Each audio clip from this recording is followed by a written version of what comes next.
Hello friends, welcome back to another video where we're going to be talking about picking in pubs. So one thing that a lot of people don't realize is that, well, a lot of people don't talk about it. A lot of people realize it, but a lot of people don't talk about it, especially on YouTube, especially on Twitch. Pro players are super guilty of this. Everybody cares about competitive in Dota 2, but pubs and competitive are completely different. Competitive players, they pick certain heroes that work in competitive that don't necessarily work in pubs. But because everybody in Dota is super obsessed with Dota as an esport, they still use competitive as a reference for picking in pubs. People look at Dota2ProTracker.com, people look at DotaBuff, people look at all of these different things for learning what heroes they should be picking, but that's not their bracket. That's not the battlefield that they're playing in. That's not the battlefield that I'm playing in. Even if you are a 7 to 8K MMR player who's pro level, you're still playing in pubs. You're still playing in a battlefield where people are largely uncoordinated. And that is something that I think has to be factored in when it comes to your picks. So when it comes to picks, you need to pick differently. Instead of picking to just do your role's job, you have to do that as well as pick to scale and pick to have control in the game. All right, so let's talk about control. How can you pick to control the game? So to give you an example, Shadow Shaman. This is one of my absolute favorite heroes to pick as a position 5. And the reason for this is because he can push, he can win fights, he has tons of stuns, he can carry the game if you get a lot of farm, you can split push, you hit towers, you can take Roshan with Serpent Wards, you can farm incredibly quickly with the Aghanim Shard. I could go on and on. The list goes on. This hero does a lot, and that's what matters. So essentially, the reason you want to pick heroes that can, quote-unquote, control the game, heroes that can do a lot of jobs in the game, is because you can make up for the inevitable lack of something that will exist on your team. And that's really the bottom line for me, is that it doesn't matter how good you are. If you pick Oracle and you don't have heroes or teammates that are worth saving, it doesn't matter if you're PPD.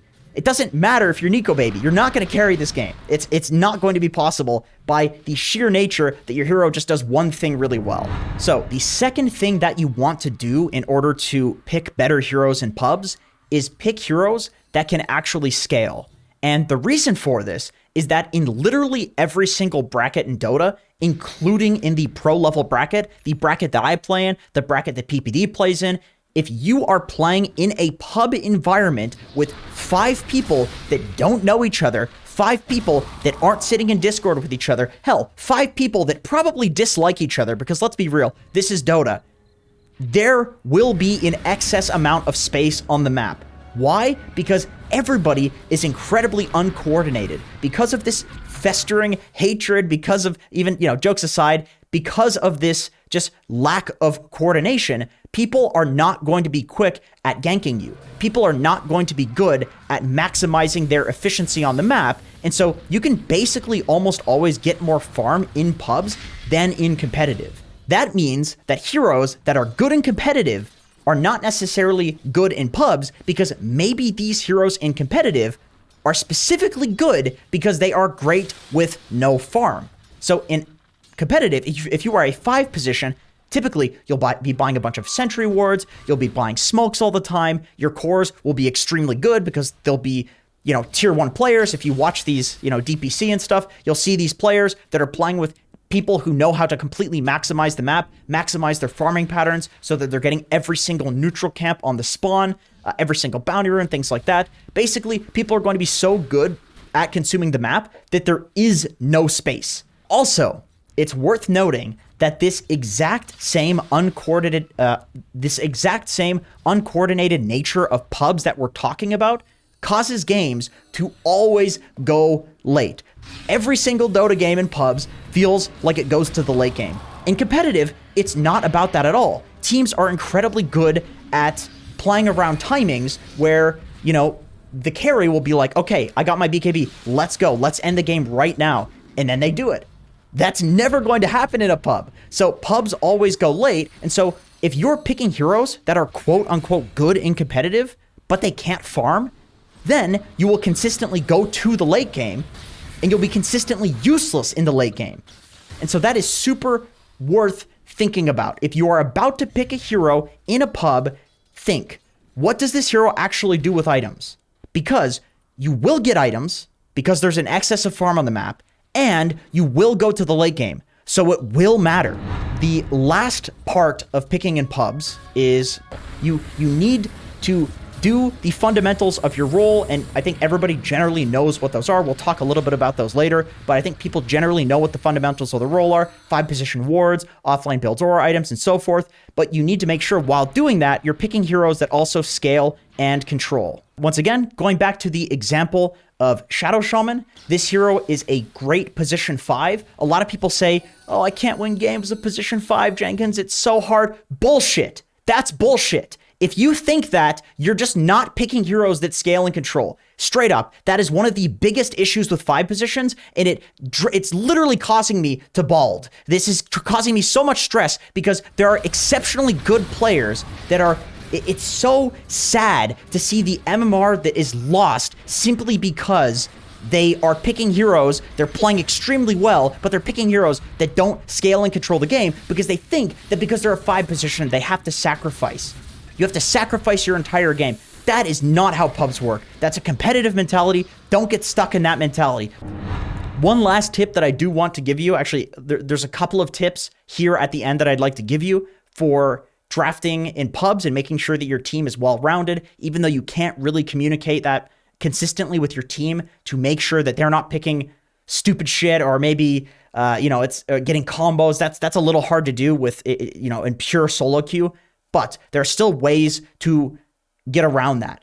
So to deal with blind picks a lot better, especially on the second phase, is that make sure if one of your teammates is hovering over a hero that is countered by the same hero, by the same type of heroes that counter your hero. So to give you an example, let's say the enemy team, let's say you are hovering over Leshrac. You're an offlaner. You're hovering over Leshrac. Now, let's say your mid laner is hovering over Storm Spirit. What do both of these heroes do? They lose all of their mana. They sit at 10% mana in the fight, and they do a crap load of damage. That's all great. Now, what happens if the enemy team picks Anti-Mage?